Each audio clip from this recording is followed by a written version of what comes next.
Well, greetings everybody. I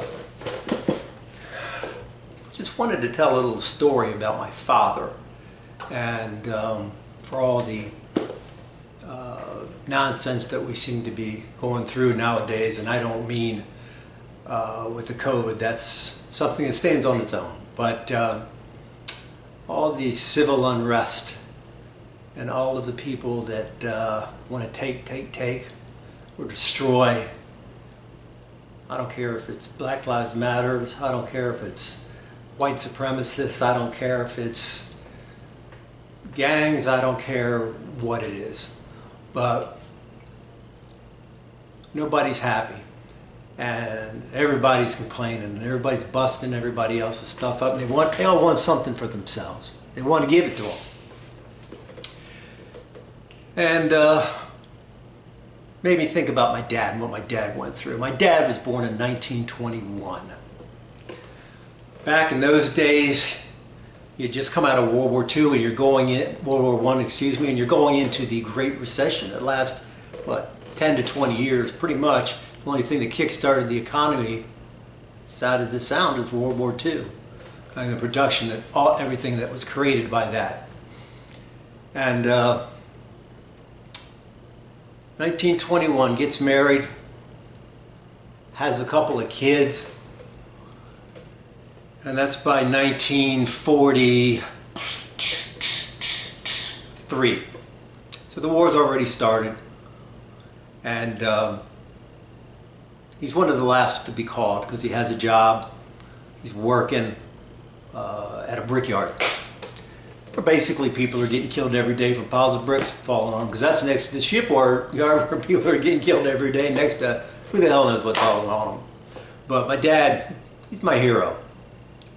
Born in 21, never knew his real dad.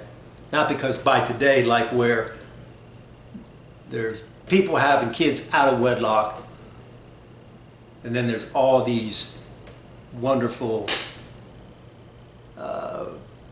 families where I believe in the black household, what is it, 75% of kids are without a father, and it's high in whites too. Highs was what, 25-30%? Go look it up. Please don't quote me on that one.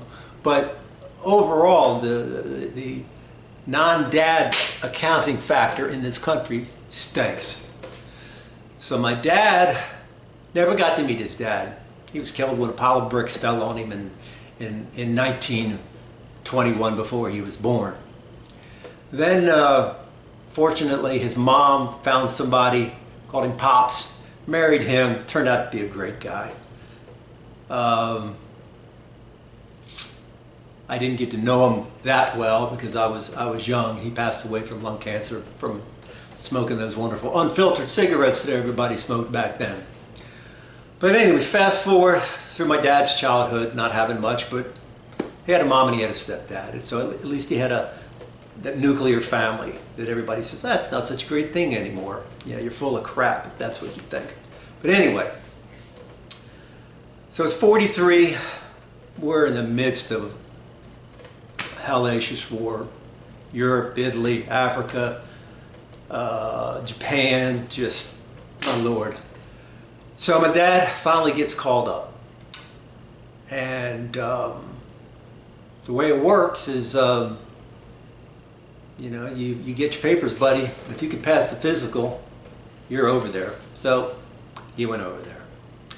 He was only over there for a couple of months. And he was the lead guy in his group. He carried the infamous BAR. And they put them in the group of front of his group of 12, and he was small. He was like 5'6", 135, but they made him carry this big old BAR. But they wanted a small guy at the front because hey, small target, harder to see this person. But anyway, not long before the war ended, unfortunately, reconnaissance was not necessarily of the best because they knew the war was coming to an end. Germany did surrender kind of in sequences. If you go back and look it up, the particular day that they call the day they surrender is there was a series of surrenders building up to that. Really need to read up on World War II. And he and his group of 12 were coming down this hillside in Germany, and a tank opened up on them, blew them all up, killed everyone but my dad.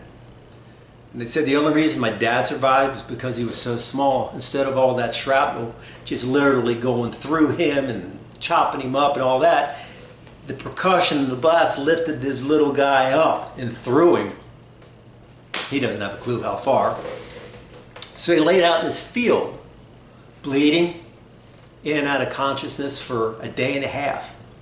Had the German soldiers come up, one of them kicked him, said this one's dead. It happened to be one of the periods when my dad was unconscious. But he's in and out, and of course they strip you of everything that you've got. And a day and a half later, as he's laying out there in and out of consciousness, spitting out blood, stuff coming out his side, the medics came up, took him to a field hospital in, I believe, Germany, and then he stayed in France for quite a while. So while that's going on, of course, my mom's home in Glenbury, Maryland, thinking, you know, hey, the war's coming to an end, things are looking good. So she's walking through a supermarket with my older brother and my older sister, who were really young, like they had to be 1, 2, 3, 4, you know, really young at the time. And the sergeant walks in with a stack of papers. And of course, it's basically all women in there, and it just goes dead quiet. So my mom's standing there. And he says, "Is Mrs. So-and-so here?" It's my mom. He walks over to her slowly, and he walks up with this.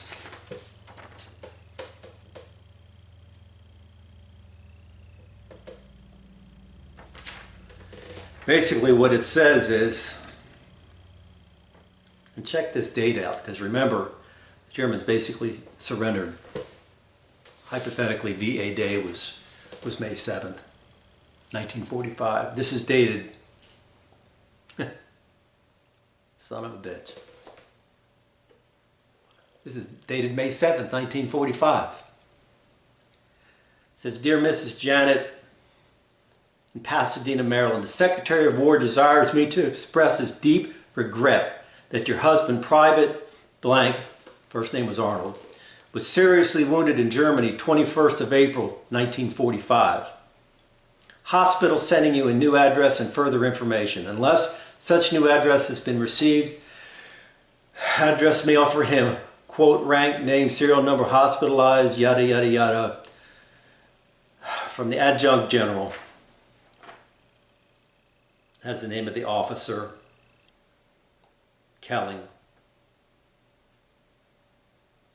She dropped to her knees. She had 2 little kids with her. So after that, what happens is, after about 2 months, Dad gets on a boat. They didn't fly you back then. Gets on a big old boat with all these busted up people. Remember, the war's over. She thinks he's probably dead. She hadn't heard from him in 2 months. He was able to get his hands on a typewriter.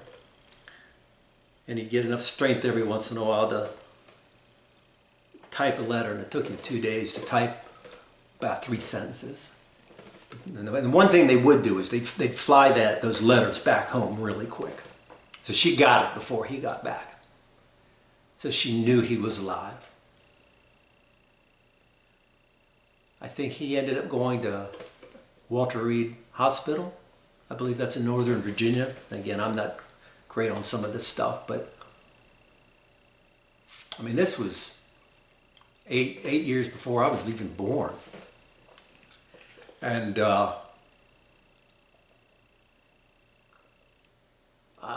he was in there for about a year. He had shrapnel everywhere next to his lungs, spitting up blood. One thing I can remember, when I was a kid, about 4 or 5 years old, my dad and I would take a bath together.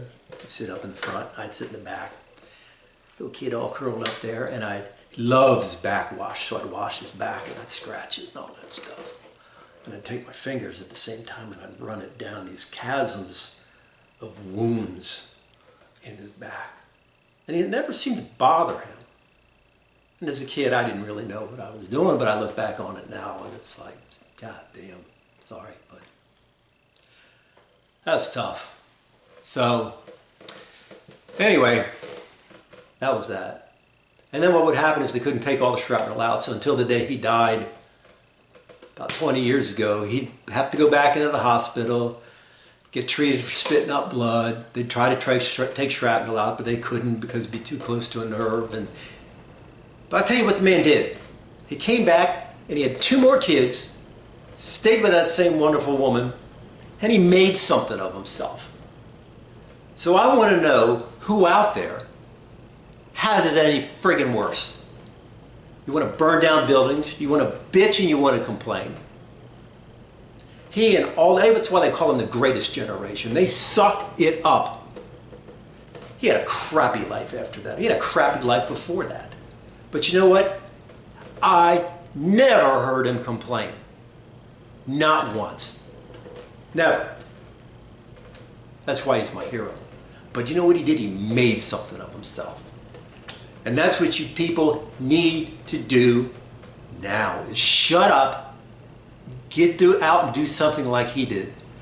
But quit bitching and make something of yourself. Quit worrying about what everybody else is doing or what you don't have. But get out there and make something of yourself. You don't have any excuses, and I promise you, I don't care how much you've been discriminated against. I don't care how much you've been bullied, picked on, whatever.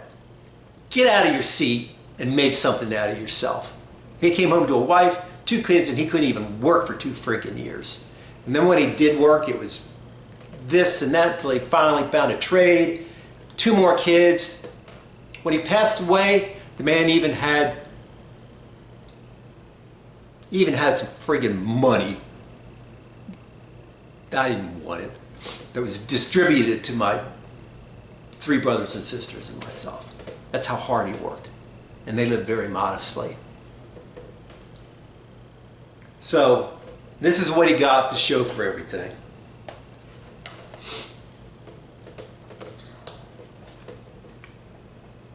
It's his Purple Heart and his pin. All the little glass things have fallen out of the pin up at the top. But my daughter said, "Daddy, I really want this."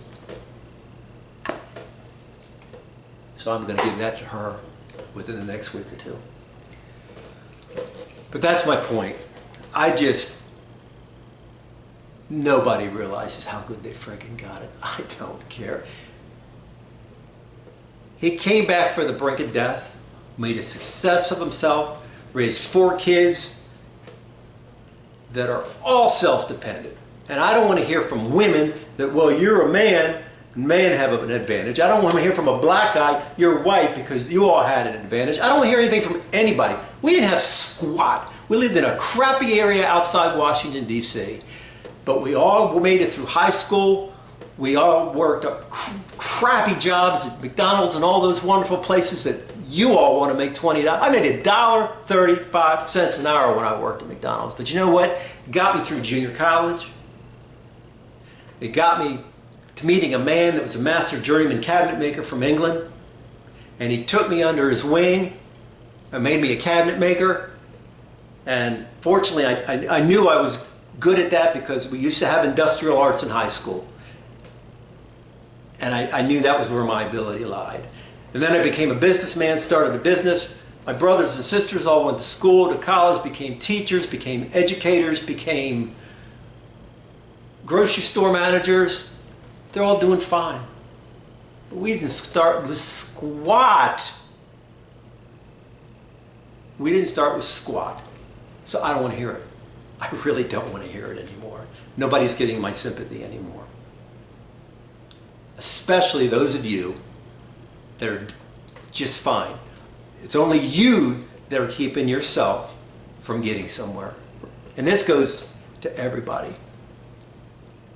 So, I'm I'm on YouTube. I started mostly my YouTube channel just so I could document stuff, and I wasn't trying to build anything.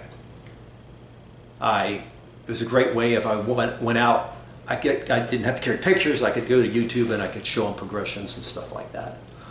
But this is one thing that if you want to teach somebody something, I think this video, if nothing else, tells it like it is, and I'm very passionate about it. So if you want to spread it, I'd appreciate it. I don't care about subscribers. You don't need to do anything. But I think what I'm saying holds very, very true, and a lot of us, a lot of people can learn a lesson from this. And there's a lot of stuff I've left out, but that is what it is. So, God bless everybody, and cut the crap. Get serious, make something of yourself, and let's just be happy with what we've got. And if you don't have it, work and strive to try to get it. But quit running down the roads and throwing stuff and breaking crap and kneeling and I'm so friggin' tired of it. And if you think I'm wrong, you're wrong. That's it. And to my friends on here, Pops and Humble and Coda and X-Ring and Mr. Six, Rick, whatever. All you nice people I've met on here. That has been the best thing about this. But anybody, I don't want anybody to ever even recognize me with this face. But I would love, there's a whole generation that needs to hear this. And again, don't forget, tell them, it was only 80 years ago that there was an ass running around trying to exterminate an entire race of people. That's only a generation and a half ago. Don't think it can't happen again. Don't think it won't happen again. Just go back through history. Just go back through history. But anyway, take care. God bless you. I hope this hits you in a soft spot. That's all I'm trying to do. And just be kind. Be kind and take care of yourself. Thank you.